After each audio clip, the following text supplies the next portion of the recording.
Hi again. Welcome back. Rebonjour tout le monde. J'espère que vous avez apprécié votre première matinée. How was your morning? Yeah, pretty good. Amazing. It was fun to read all your tweets, and sometimes because you guys are tweeting while you're talking, it's fun typos to read up there. Like baby boomers. I just saw that one go by. This is one of the only conferences where you want people to be not looking at you while you're speaking. It's great. On a eu un super bon matin. J'espère que vous avez bien mangé. Hope you guys had a great lunch break, had a chance to visit the hub. And if you didn't have a chance to check out the Flixel booth, it'll also be available tonight at the social event. And speaking of the social event, quick reminder, we hope to see you all there tonight. You can start arriving at 6:30. Official start is 7 p.m. and the Burroughs building is about a 5-10 minute walk from here. So I hope we see you guys there. Food and beverages, cool surprises. On va se voir ce soir dès 7 heures. Now, back to business. Before we get to our second keynote of the day, we have a guest of honor with us this afternoon. L'honorable Mélanie Joly, ministre du Patrimoine canadien, est avec nous cet après-midi. Merci beaucoup d'être là. Elle va nous dire quelques mots.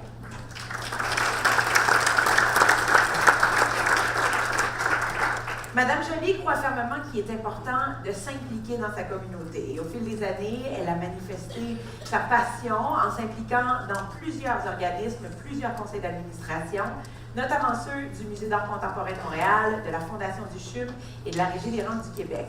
Throughout the years, that passion showed her involvement in various organizations, both community-based and provincial. She's a lawyer by trade. She's also become the spokesperson for Le Giros Virginie and the ambassador for Her Street in Montreal. Madame Joly believes in the power of positive politics, which actually explains, at least in part, her presence with us here today. Je vous invite à vous joindre à moi pour lui souhaiter la bienvenue, la ministre Mélanie Joly.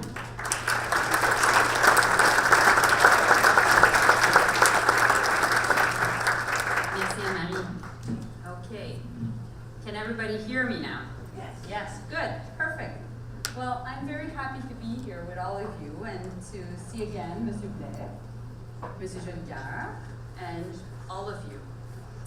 And I know you had a very busy morning and had already some productive discussions.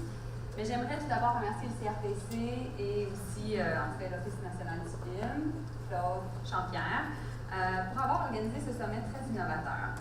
Et leur passion pour la découvrabilité, un terme qu'on a tous découvert en fait, qui est un peu difficile à prononcer, mais qu'on n'oublie pas, est particulièrement inspirante. En tant que ministre du Patrimoine canadien, je suis moi aussi très intéressée par le sujet.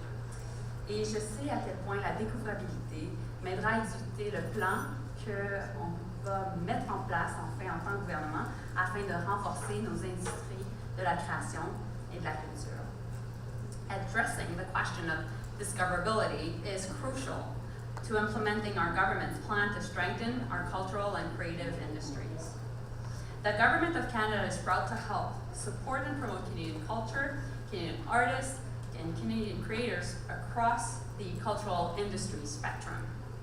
For example, Book of Negroes, Schitt's Creek, and Orphan Black, all top winners at the recent Canadian Screen Awards, were supported by the Canada Media Fund. Du côté des marchés francophones, les grands gagnants à la dernière cérémonie des prix Gémeaux ont été entre autres Les Beaux Malaises et 19-2, deux séries réalisées avec l'aide du Fonds des médias du Canada. De plus, cette année à Cannes, 3 productions canadiennes de réalité virtuelle ont été sous les projecteurs du marché international des programmes de télévision et de contenu numérique, le MIP-TV. Les productions en vedette, Liquid Cinema et Time Machine VR, ont été créées avec la collaboration et le soutien tant de Téléfilm Canada que le Fonds des médias du Canada. Et The Unknown Photographer a été coproduit par l'Office national du film. Of course, the National Film Board, one of the summit's co-hosts, continue its long tradition of groundbreaking excellence. And we are very proud of the work you're doing. For example, NFB.ca, home to the NFB's award-winning online screening room, features over 3,000 productions available for streaming at any time and on any device. In this innovative way, the NFB is making its collection of documentary, fiction, animated and experimental films, as well as interactive productions available to Canadians and audiences around the world. In the recent budget, we announced a $1.9 billion investment in arts and culture over the next 5 years, the largest investment in this sector in 30 years. And as a country, we are leading the path. We were the first G7 country to do so. And recently, Italy invested $1 million in its own arts and culture sector. So please follow the leader.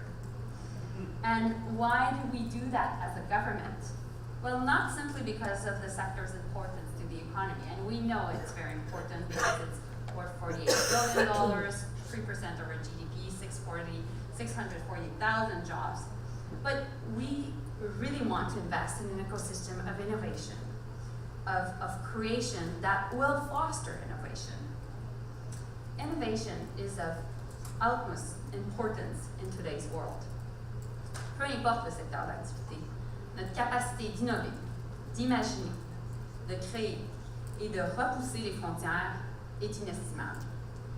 Le secteur culturel, bien entendu, est l'un des secteurs les plus créatifs et novateurs. Et il doit faire figure de proue en la matière. L'indice mondial de la créativité pour 2015 établit un lien direct entre la culture, la créativité, une forte croissance économique et une prospérité durable. Je suis fière de souligner que le Canada occupe le 4e rang parmi les 25 pays qui ont été évalués. Mais on ne doit pas s'arrêter là, il faut viser encore plus haut. Nous vivons à l'ère du numérique, dans une économie mondiale qui exige de plus en plus de créativité, de souplesse et d'agilité. As I just said in French, in any sector, the ability to innovate, to imagine, to create, and to push boundaries is invaluable. The cultural sector, of course, is one of the most creative and innovative sectors, and must continue to be. The 2015 Global Creativity Index connects culture to creativity, and creativity to advance economic growth and sustainable prosperity. I'm proud to note that Canada ranked 4th out of 25 countries studied. But we cannot be content to stop here. We live in a digital age, in a global economy that demands creativity, flexibility, and agility. Technology has significantly transformed our world and the way we live. Blockbuster video rental stores have been replaced by online services like iTunes and Netflix. And video-on-demand services like ShowMe and Crave TV have changed the habits of television viewers. And we know that. And we must acknowledge that.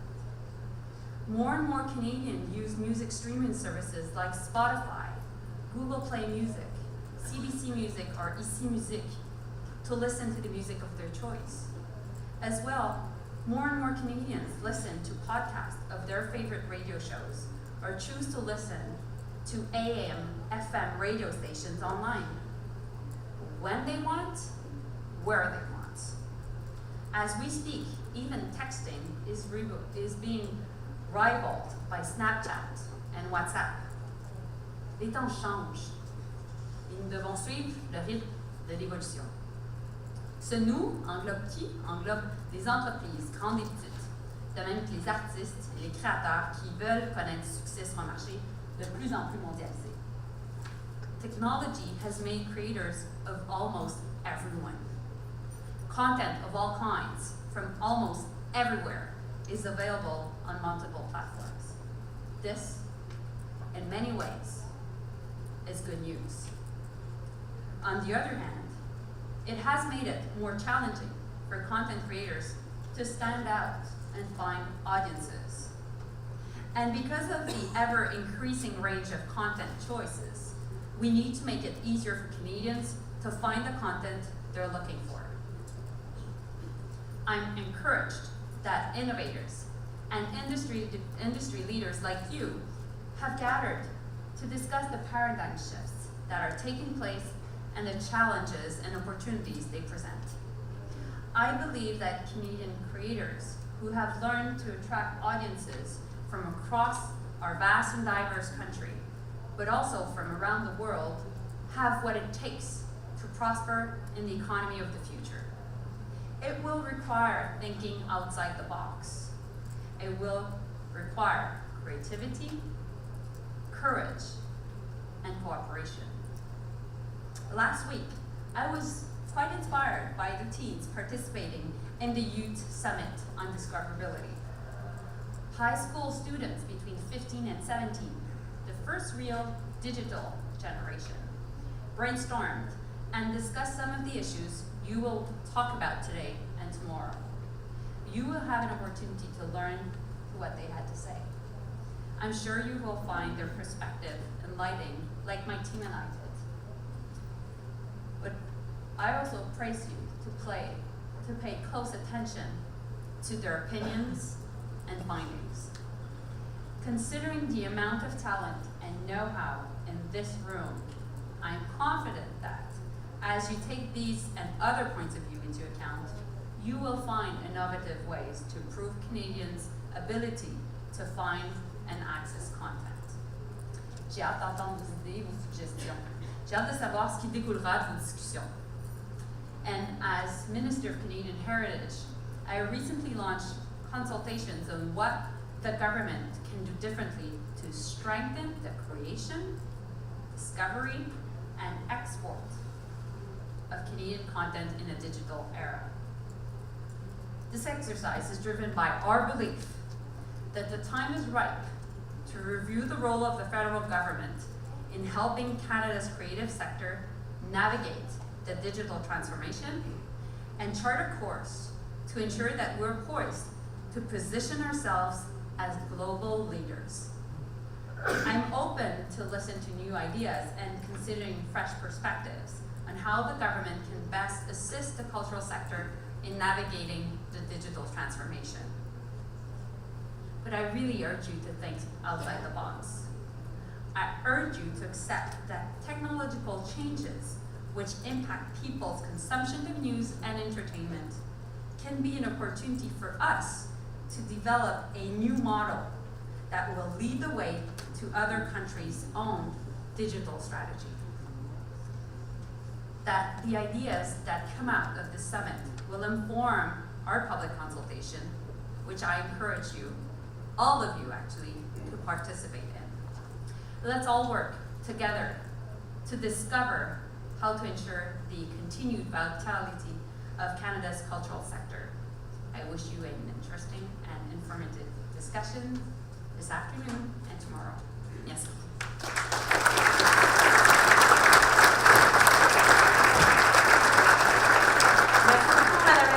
It's a real pleasure to have you with us this afternoon.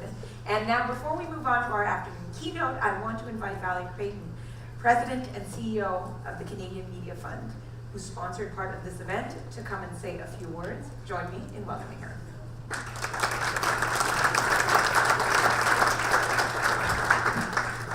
It's always nerve-wracking to follow the minister, but how about that kick-ass announcement on the consultation? Yes? So it's a pleasure to be here this afternoon to introduce James, President and Executive Producer at Secret Location, a Toronto-based award-winning content studio for emerging platforms, which we at the CMF have had the pleasure to work with and support on numerous occasions. So thanks, Minister Joly, for your ongoing support of the industry and the CRTC, there they are, and the NFB. Now there's a scary bench right there. And the NFB for hosting this very interesting dialogue over the next couple of days. James is going to describe to you the current state of virtual reality and how it's being used in entertainment and the potential of this great platform in the near future. Eight of the Fortune top 10 technology giants are now in the VR business, with several other tech innovators investing in the technology to get ahead of the market. Recent studies suggest that the global market for VR could reach US $30 billion by 2020, primarily driven by the proliferation of various uses for VR technology and content, from entertainment to healthcare, through education and industrial applications, New ways of using VR are constantly being developed. Content producers in Canada are turning to VR projects as a way to create experiences that push the limits of art and technology, offering immersive VR content from new and unexplored perspectives. VR content creators have literally widened and deepened our horizons when consuming this type of media. We're really proud that Canadian companies are at the forefront of digital media innovation. Thanks to the reputation of Canadian digital media content, the expertise acquired by producers, and a funding ecosystem that supports innovation and creative storytelling, Canada is well positioned to lead the promising VR market and respond to consumer trends. In the past year alone, the CMF has supported over 30 innovative VR projects through the experimental stream. We recently showcased 6 of those at MIP to a packed house, and it was some of the most interesting, stellar content and had great buzz at the market. We're seeing boundless applications for Canadian VR, and its impact in the way we experience our content is palpable. So the question is, how will virtual reality play out alongside the multitude of devices consumers are using to consume content? What are the revenue streams? And what does the long-term viability of this type of content look like? What makes large-scale VR production possible? What will it take for these platforms and content formats to be increasingly accessible by audiences? So, here to give you the answer to all of these questions, right? Please welcome me in joining James Miller.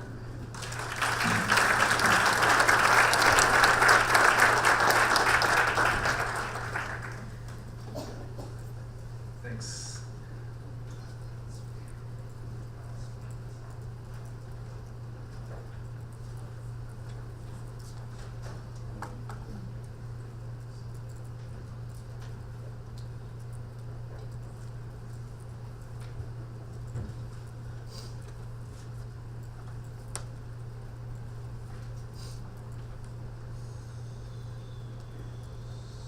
Hi, how's it going? This is when I pray it turns on behind me. So, can we get this screen on? Can anyone, presentation? Well, I'm James Millward. I founded a company called Secret Location. We're a content studio for emerging platforms, whatever that means. It's adequately confusing to mean nothing, and hopefully everything all at once. I'll give you a little bit of background. We started as a digital agency because that's how we needed to make money, by doing work and getting paid for it. But over time, we've been able to evolve our business, not just in terms of the content we create. I see it up there. Oh, it's there, perfect. So nothing, okay, perfect, great. I'm gonna ditch what I was saying because I was just scrambling for something to say. We're based in Toronto and LA. We're a content studio for emerging platforms. All that really means is that we're 70 people who are a diverse team of producers, creatives, technologists, strategists. Really all you need to know is that we make things. We don't talk about making things, we just make things. And it's really simple. The way we do that is, despite the technology, despite the platform, despite any of the shiny corners that we can get hooked on, we just start with story, because that's ultimately what connects people together, and that's what people care about despite the platform. Then we figure out where it should live and why it should live there, and then we make things. And the reality of it is, using that pretty simple story format and execution formula, we've been able to create some interesting experiments and some great projects. I wanted to start off by giving you a little bit of background on VR, and sorry if anybody has already got this background, but I thought it might be helpful just to start from the beginning. At our company, and I think for a lot of people making content, we've been chasing this idea of immersion for a long time. The idea that viewing content or participating in content on emerging platforms could actually have a sort of visceral effect that could transcend traditional media formats, or at least augment and extend them. We've been able to do this on big shows like Rookie Blue, with big brands like Red Bull. We won our first Emmy working with a TV show called Endgame here on Showcase with Shaw. And we were lucky enough to do the launch campaign for The Blacklist, which turned into one of the largest shows in the US. But what all of these executions and the platforms that we had at our disposal had in common was that they were framed. We had to live in a box, literally. But then this little guy, scrappy little guy, came up with the Oculus Rift and put it on Kickstarter. He was looking for a little bit of money, 250 grand, and within 2 days he had 2.5 million. And I'll tell you how that goes down in a minute. But it's important to understand that VR isn't new. We've been chasing some form of immersive content for a long time. Sensorama, this weird thing, anybody remembers the old Sega Genesis VR? That was a gem. Virtual Boy, we actually have one of these in our office, and it's awesome. This really crescendoed in 1992 with popular culture emerging and creating the Lawnmower Man. And then, of course, a lot of Keanu Reeves in a lot of movies about VR. But the difference really now is that for the first time, virtual reality at a consumer level is possible. So what's happened is essentially computers have miniaturized, phones and mobility have miniaturized and become more powerful, and the age-old issue of delivery has transcended. And so what that allowed was basically the perfect storm of technology and distribution to emerge and to be fit into one small box. This was the Oculus Rift developer kit. This was what we got in the mail from our Kickstarter contribution. And about 4 months later, it was acquired by Facebook for $2 billion. And that sort of put the first legitimacy in the market of VR. To be honest with you, when we first got that developer kit, it was really just a doorstop in our office. We were tinkering with it, we were trying to figure out what to do, but it really had no practical purpose. Once Facebook kissed into it with $2 million or $2 billion, it had a couple of uses that we could think of. And we started working more earnestly on it. So just to step back, there's really sort of a few critical tiers of VR to understand. So a lot of you have probably seen the Google Cardboard device. This isn't actually a proprietary Google Cardboard device. This is just Google putting out the plans. A lot of people have said it's, it was in a direct response to Oculus Rift saying, that thing's going to cost you $800. How about we do it for $4? Which worked because they've gotten about 5 million into the market. Last year, the New York Times launched 1 million of them to their subscribers. The next sort of tier up is the Samsung Gear VR, which runs off specific Samsung phones. So by using a slightly more sophisticated operating system and phone, they're able to deliver a slightly more sophisticated experience. And then you now have the consumer version of the Oculus Rift, which launched just about 4 weeks ago. And between their first 2 developer kits, which were really for developers like us, they actually shipped about 300,000 units, which is crazy because there aren't that many developers in the world who could do anything with it. So what that meant is that a lot of people who thought they could do something with it ordered it and then had it sitting there, and now they're getting the full package to play with. HTC and Valve, which is one of the largest video game distribution networks, has also partnered to develop a headset, and Sony PlayStation will be coming out with theirs later in the year. It's important to understand that VR is a combination of a few things at once, but there's also 360 video, which is sort of what we like to call the gateway drug to VR. It gets you hooked and going and wanting more. And YouTube has launched 360 and Facebook's launched 360, and that has started to propel even more heat and activity. So why is VR powerful? What does it do? Well, it creates at its best this sense of presence. The idea that it takes away the distractions of the world, it transports you somewhere else, and you are present in that environment. You're no longer constrained by the physicality of the real world. You're now in a virtual environment that's got you fully immersed and present. It allows you to do something that you couldn't possibly do in real life, both because it could transport you somewhere and it could also enable an experience that isn't actually physically possible, and of course, empathy, just like these 2 cats empathizing with one another. It is actually quite striking to see people experience content in VR because even on their first go around, you do, if it's the right experience, you do see an emotional reaction that's hard to describe and it's hard to quantify against other media. This is one of my favorite clips. I'll show you this project later, but this was a kid that sat in our virtual reality experience for 2 minutes.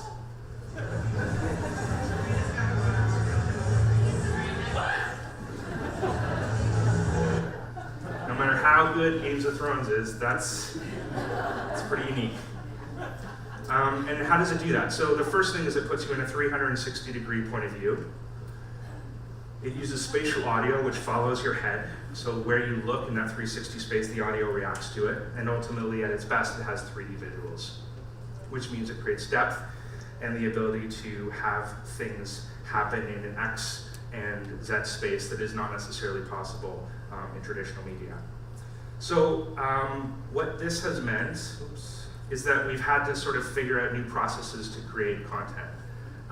So we've figured out how to storyboard, how to plan shoots, and ultimately how to build technology that really gets us to the goal of making things that are professional quality, which actually is quite hard today in virtual reality. So I wanted to show some projects and then how we sort of did them to explain sort of what the world is like to make and distribute content in VR. So I picked this project, and just spoiler alert, these are all our projects.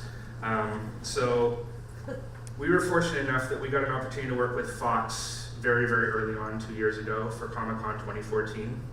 We were able to build a experience that I'll show you guys, but basically it allowed us to jump in very early and put something out in the world before anybody could even have heard of VR and get an illicit reactions, which has then informed our work, and I'll show you a little bit more about that. So here's the video. The Sleepy Hollow virtual reality experience is an innovative, narrative-driven fan experience that debuted at San Diego Comic-Con 2014 in support of the hit Fox series. Combining Oculus Rift technology, a custom-built app, and an atmospheric live setting, Secret Location created an immersive, one-of-a-kind installation that thrilled thousands of excited visitors and reached millions in social media. The cutting-edge VR experience utilized top-quality CGI graphics, 360-degree sound, and live-action video to deliver a gripping narrative that plunged users deep into the world of Sleepy Hollow. Stay where you are. In the dark, in the fog, he might not detect you. Through the magic of virtual reality, visitors found themselves in the show's spooky graveyard setting, receiving a dire warning from the main character, Ichabod Crane, moments before a hair-raising encounter with the Headless Horseman. The experience thrilled visitors and generated huge buzz at Comic-Con, as well as socially through a custom digital souvenir. To capture the experience for attendees, we built a custom mobile app that created personalized images for each visitor to the installation, creating engaging content directly out of the event. The app took visitors' photos and automatically composited them into a pre-designed backdrop from the virtual reality scene they were watching in the Oculus Rift, along with tune-in details for the second season airings. By the time the scene was over, the finished souvenir images were already on display at the event and sent to the user's email or Twitter accounts, enhancing the Impulse social pass-along. The final piece was designing the whole installation around Fox's eye-catching Sleepy Hollow Bridge for maximum exposure and participation. Over the entire production process, Secret Location worked hand-in-hand with Fox for a deeply authentic experience. We collaborated with the showrunners and writers to capture the tone of the series, resulting in an engaging narrative that is firmly grounded in the world of Sleepy Hollow. Key to this was Secret Location filming show lead Tom Mizen's original performance in live-action 3D and incorporating it into the virtual environment for a totally unique fan experience. In fact, this was the first time live-action and CG animation had been combined in virtual reality for a television series or a film project. The Sleepy Hollow virtual reality experience offered something new and thrilling and received a massive response from fans and the media.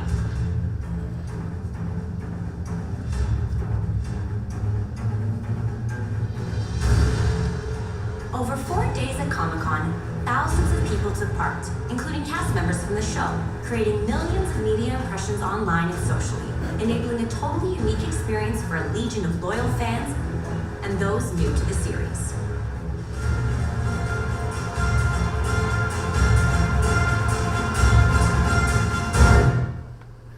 Okay, so what that project has in common with almost everything else that's been done in virtual reality at a large budget or for a studio or for anything that many people have seen is that we also had to figure out how to put it in an installation so that anybody could see it, because nobody had headsets. And that's been the case for the last year and a half. We've done probably 20 projects in virtual reality that nobody has been able to see unless we put it somewhere physical. And we've only just started to be able to deliver this content to a market of people who have headsets in their hands or their houses. And that's a pretty crazy thing to talk about as a content creator, that you make things and you just hope that you actually have to build a place for them to see it. And it's also crazy when you think about what it takes to make something. This is a traditional set of storyboards. This is how we normally plan to shoot. We had to start to rethink everything we did about production in order to make this, because what ended up happening when we tried to shoot what was in these storyboards is that it really sucked. So we had to think about what the story was in a much simpler way, and then we actually had to figure out how to design 360-degree storyboards so that we could determine action around the entire audience.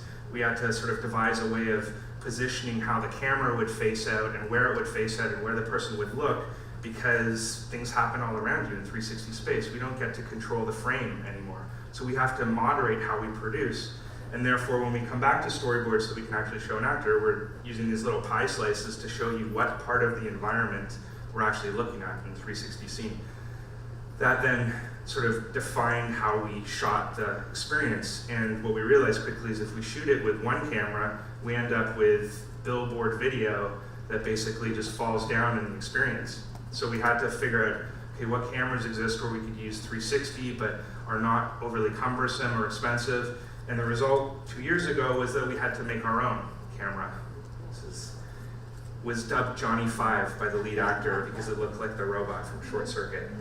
And we actually had to show the actor in virtual reality a previs of what he was going to be doing, because explaining to him how to perform in virtual reality was like not going to happen. He didn't get it. We had to completely redesign how we made audio. And all of these things taught us how to make content at a higher level, and ultimately led to the next thing we worked on, which was this, which is the LA Philharmonic's virtual reality piece. And I should just say, not too Canadian to have a big thing, but the Sleepy Hollow experience was the first project to ever win a Primetime Emmy in virtual reality, which we won just this last September.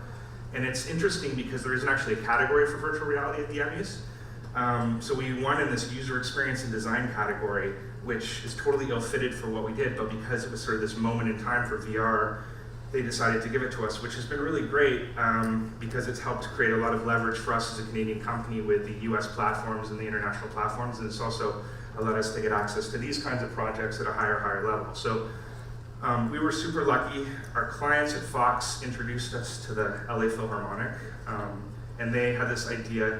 They have Gustavo Dudamel, who's the world's highest paid conductor, and who's really interested in new technology, and we had the ability to shoot the entire orchestra in virtual reality. So we did that, and it was a pretty crazy experience because you're in the Walt Disney Concert Hall with the 130-person orchestra in full orchestra dress. We had 1 hour to shoot them because of union regulations, and we had to figure out how to make the original Johnny 5 into a better version of Johnny 5. So we actually joined a collective called Verse, which is a guy named Chris Milk in the US and a bunch of other VR creators, and together we've all built this camera system together, which continues to get improved. But the reality of it is you can't just go out to a rental house and rent something. You can't go get equipment. You have to make everything today, and you have to scrap it together. And we ultimately added a huge amount of CG, and I'll show you what this looks like.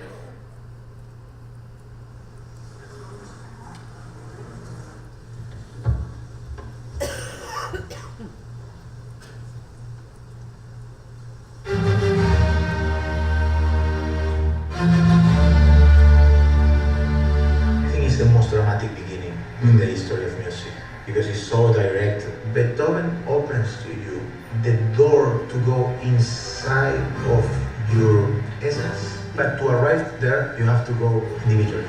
At the LA Phil, we are so proud of this new virtual reality tour, not just because we're using brand new technology in an unprecedented way, but also because we're sharing our music with the community. We are inviting LA to experience classical music in a way it never has before. Virtual reality is a 3D computer-generated environment that the user can enter and explore. So we're really taking an old art form and making it new for a modern audience. We used a spherical camera that's essentially made up of 8 modified GoPros to capture the space, to give a sense of presence in and amongst the orchestra that would otherwise not be achievable in real life.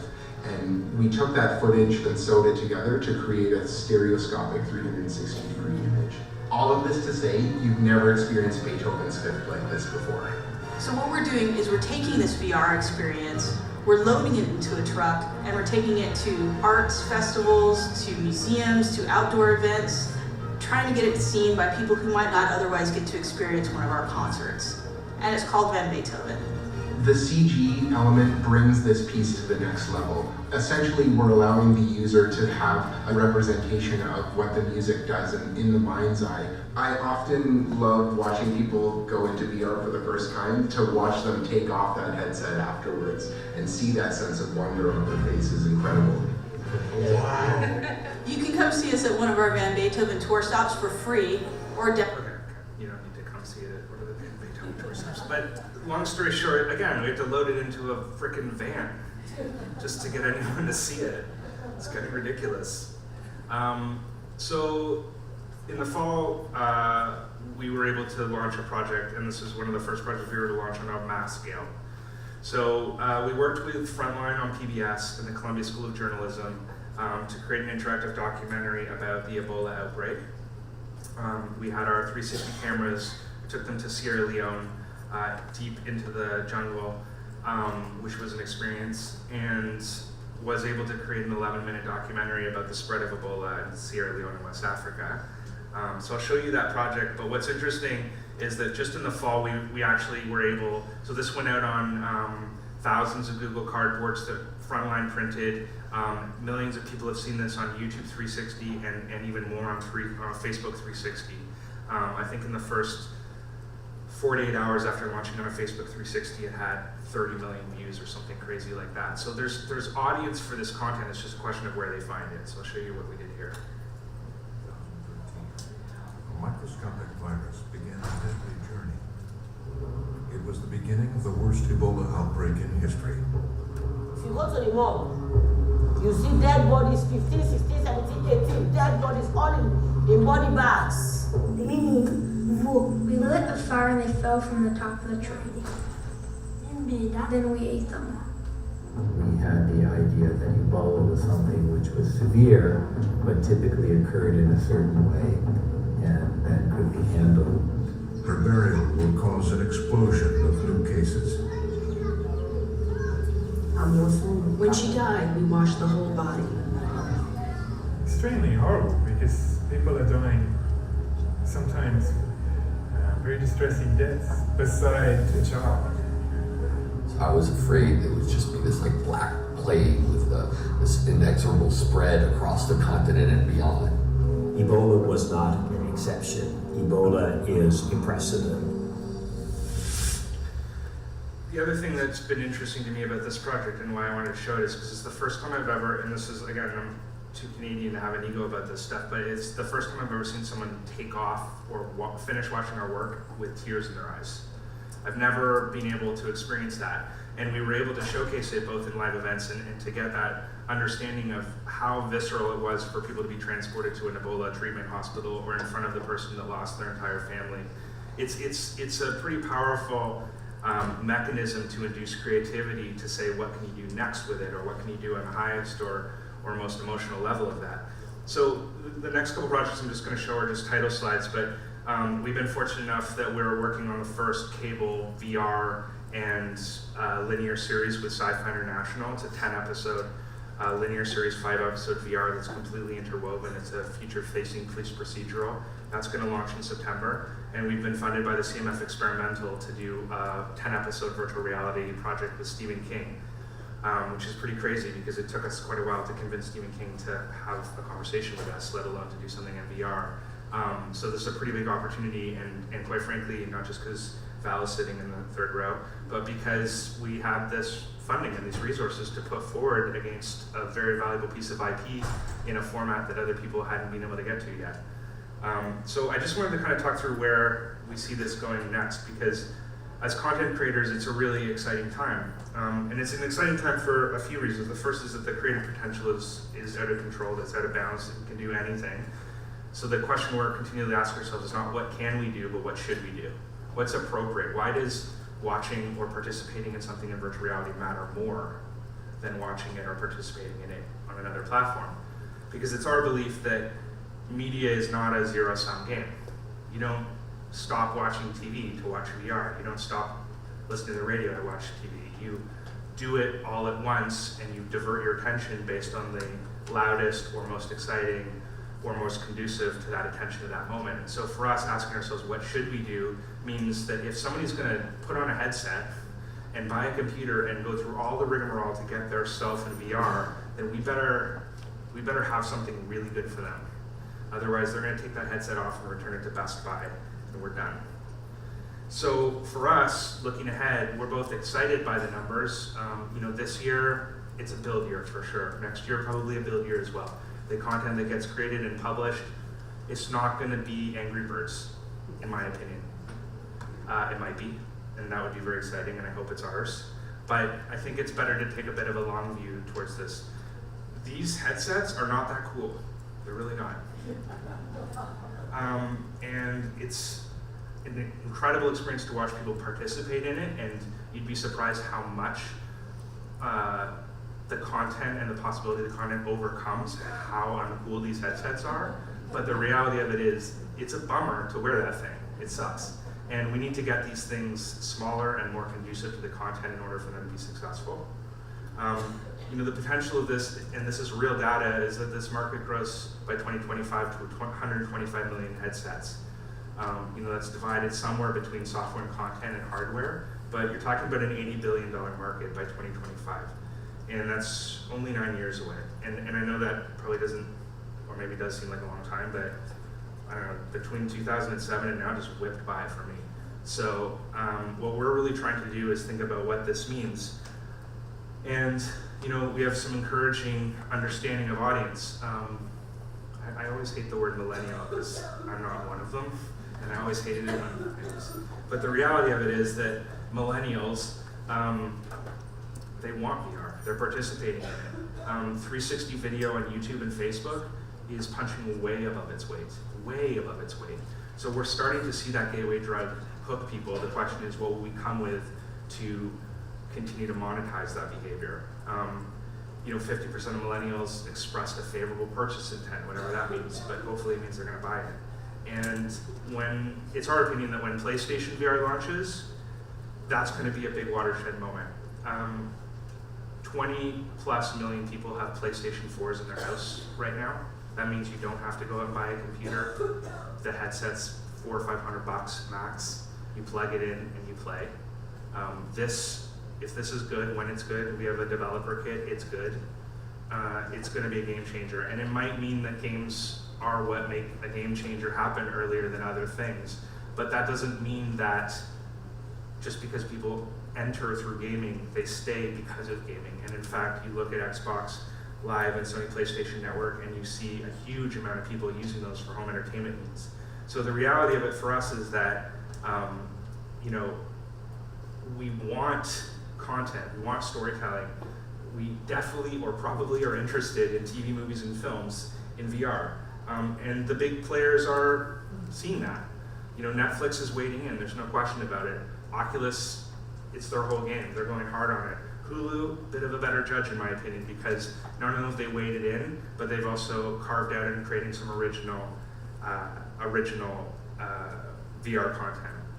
The Netflix screening room where you can watch all their content in VR, that happens today. You can buy a Samsung Gear VR and watch all your Netflix shows on a 40-foot screen in VR. It's cool. And streaming concerts is cool. And 3D theater like Sleep No More is gonna come to this. Watching sporting events, you can already go see the Martian experience. I think personally that sporting events is a gateway, but it's not a firmed up position until you understand how editorialized sports are and whether that can be replicated in VR. There's a lot of talk that you can just put a camera at center court and poof, you got millions of people subscribing. I don't know if you've ever had an opportunity to sit at center court and never get up from your seat, but it's not that much fun. You kind of want a beer, and you kind of want to watch some highlights, and you want to talk to somebody. And that's why I really think that social VR is going to be the ultimate watershed moment, the ultimate gateway.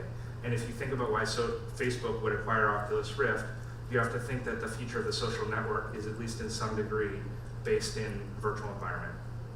So for us, we're thinking about a number of different ways that those environments, those social experiences, those narratives, whether it be 3D content and reactive themed environments, is going to ultimately allow you to participate in ways with content that you haven't yet. I think today the way to understand what's happening in VR is that there's really a lot of focus on making the fidelity high enough to be palatable.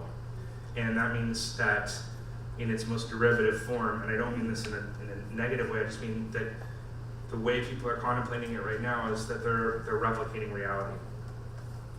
The race to capture reality is on. We're doing it, and that's what we did with the LA Phil. But we're starting to see explorations. This is Eve Valkyrie, which is a really big game and really awesome in VR. You have Alien Isolation, which allows you to be put in the Alien movies. But for me, where I'm really excited and where I think we will see our Angry Birds moment or those next level monetizations is in how we extend and transcend reality. For me, I think that if you try to replicate reality, at the end of the day, reality is still going to win. Primarily because the headsets are not that much fun after you're in them for half an hour max. So if I can watch a beach, I might as well just go to the beach at some point. But if I can go somewhere where I would never be able to go, where my imagination literally couldn't take me, where we can facilitate experiences that don't exist in the real world, to me, that's where we see the huge value. And ultimately, what's going to happen, Moore's Law dictates this stuff gets faster and faster and cheaper. Hardware and peripheral advancements, hopefully that don't look like this, are going to be awesome. It is possible that a VR headset is in every home, and social standards will adapt and evolve around that. And I think the most important thing to sort of understand is that, for us, we really sort of live by this. The art that we make and the storytelling, it challenges the technology to do something. And the technology that we have at our disposal inspires us to make stories that are meaningful on those platforms.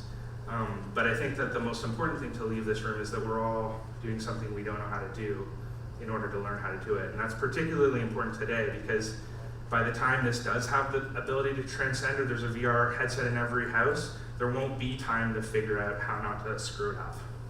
So we're doing that now, so that when we're there, we're gonna win. And hopefully, we're creating a pipeline and a potential to get to that point where, again, it's not a mutually exclusive situation, but where we can create virtual reality content just as well as we can create television and film, and where all of those platforms merge and work better together and involve audiences and tell stories and make those stories more meaningful to people across all platforms when and where they want to have that experience. That's it. Thank you.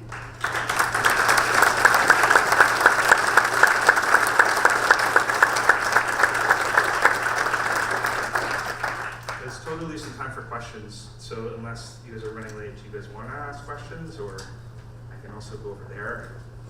People... Cool. No question is too dumb, because there are no dumb questions. So hit me.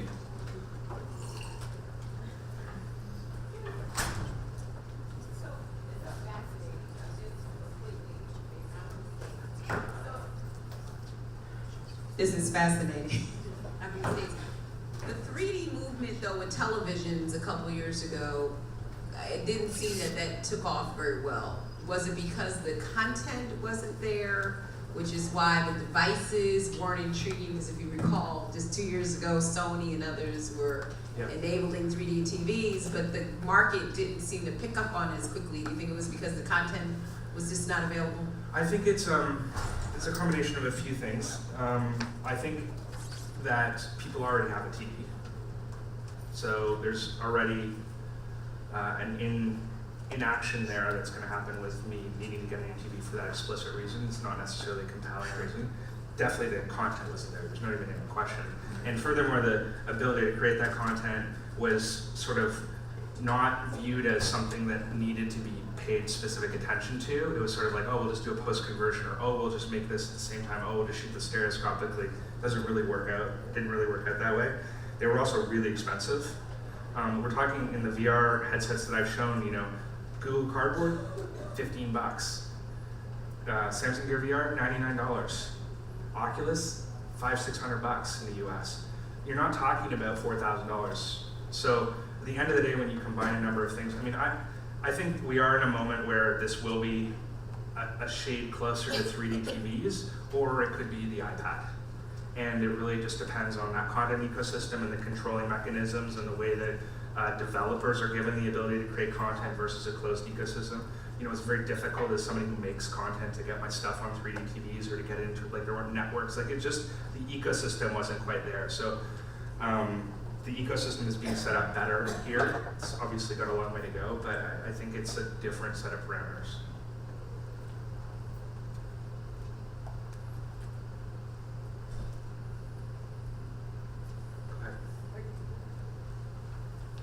What are you doing in the editing room once you have all this Great footage? question. Because I can't quite imagine, because there's a sequence to storytelling that Yeah. you kind of know, and close-up reaction, this, that, So post-production across the board is by far the most difficult, rethink, gnarliest version of this.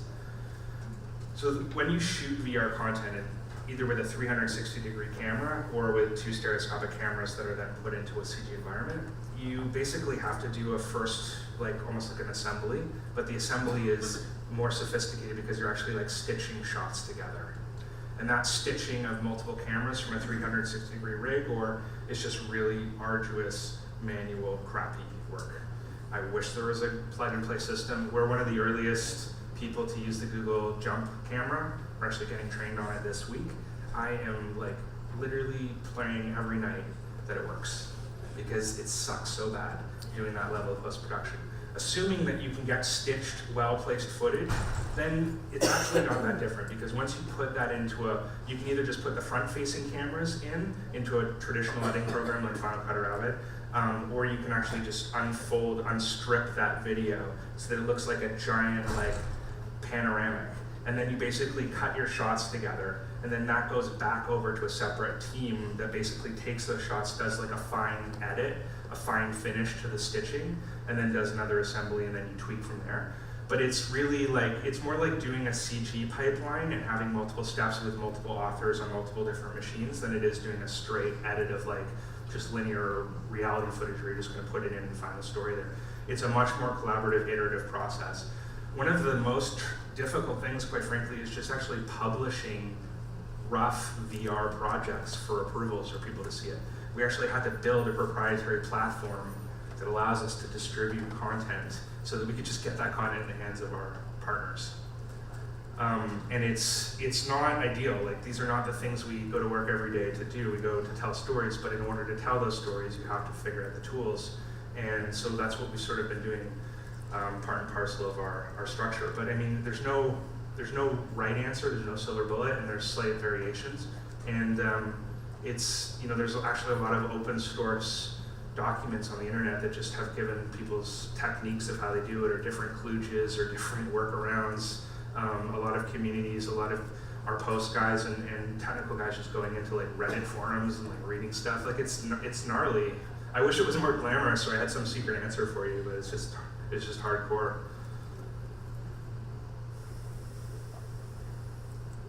For every hour you produce, for every minute you produce, compared to conventional, what would be the person minutes? Is there a factor? Like, is it 10 times more human resources to produce that minute, or? I think it depends on what your comparison is. Certainly it's not more, like, to go to Game of Thrones or to do like LA Philharmonic, probably tougher to do Game of Thrones man hours wise. But to do like the Kardashians, probably a little bit less tough. time in that comparison. I'm not trying to be glib or shitty, I'm just saying like that it's, how long is a piece of string when it comes to what the comparison is. I think what you're talking about, the best way to compare it is sort of it's a scripted mid-level with some CG execution. So you've got more posts than normal. You've got to think about it like a scripted experience in terms of your writing staff and your creative team, even if you're doing something that's unscripted, and in fact, sometimes even more. Like, we've had to figure out how to tell 5 different stories so that when we go into the field to tell a documentary, one of those is hopefully right, so that we can actually create the prep and the assembly to take the materials out. And it's an arduous process, but to us, you know, it's something that we would like to get and reduce. Like, I'm really praying that I get this Google camera and like we can just plug and play. The idea with the Google camera is that it's made with GoPro. It's 360-degree of cameras that are all around in an array that's in a box. They basically all get connected together. All the footage drops down onto hard drives. You literally plug those hard drives in at night. It shoots it up to the Google Cloud. They do some Google algorithm magic, stitch it together, and then the next morning you wake up and have your coffee and you've got the stitched footage down and you're just ready to go. Like, you should be able to ready to go. Unfortunately, I've seen that not happen on like 7 other cameras. The problem is not that it's like some genius needs to crack it. It's actually just like there's a physics problem with it that's tough. So I think that there's no short answer, obviously, because I'm rambling, but the middle to long answer is there's no silver bullet. It depends on what you're executing, and it gets better every day. And sometimes it's going to get dramatically better overnight. We've seen, like in the last year and a half, literally every week I do one of these, and then I look like a jerk the next day because something comes out and says half the stuff I said was wrong. So it's moving so quickly.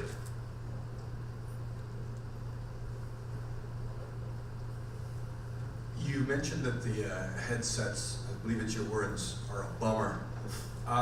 For a long time, they also made people feel sick. Yeah. Are we past that yet? Yeah. Yeah, so the headsets don't make people feel sick anymore. That was a function of screen resolution, refresh rate, frame rate.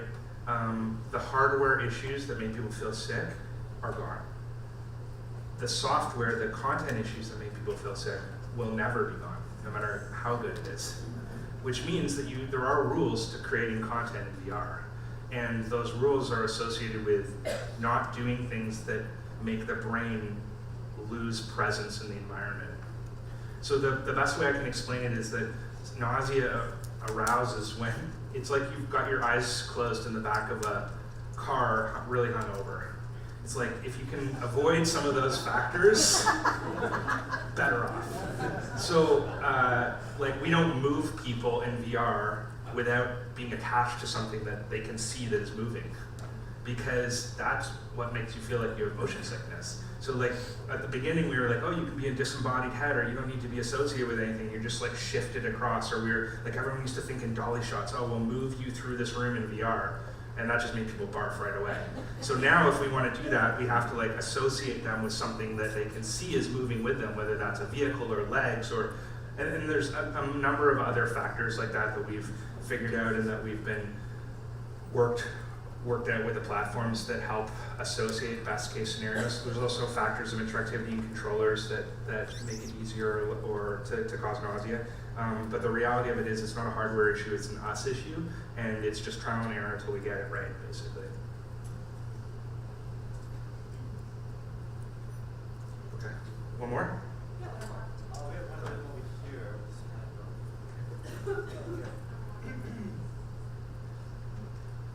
Hi, Peter Miller.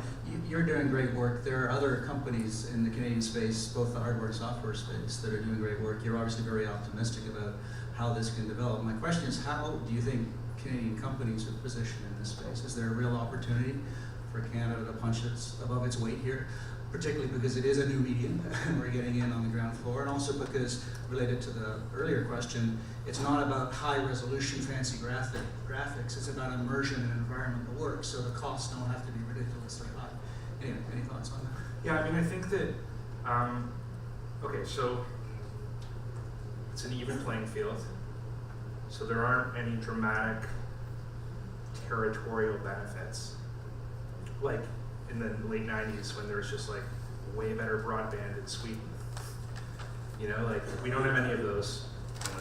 If you were based in like Kansas City with Google Fiber, you probably have a slight advantage just with your workflow.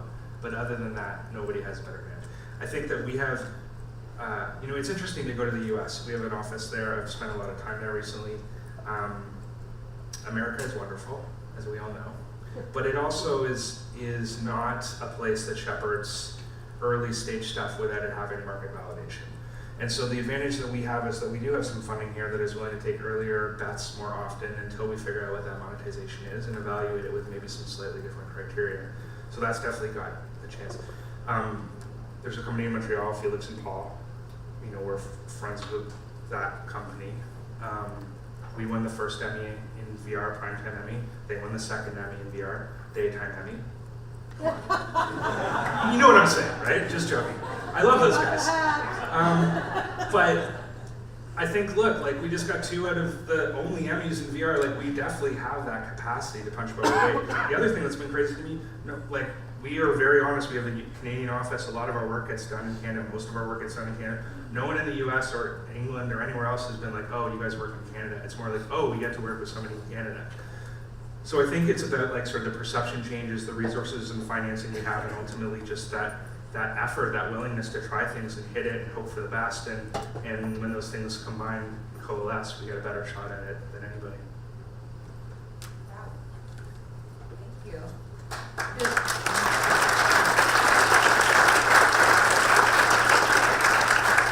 I think it's amazing that you guys are applauding, but because we're going to break, James, if you're willing, you guys can just go up specifically to James and ask your question because we have about a 20-minute break.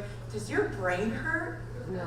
After here, like when you with the stitching of the images, and I just imagine I can't even take a panoramic picture on my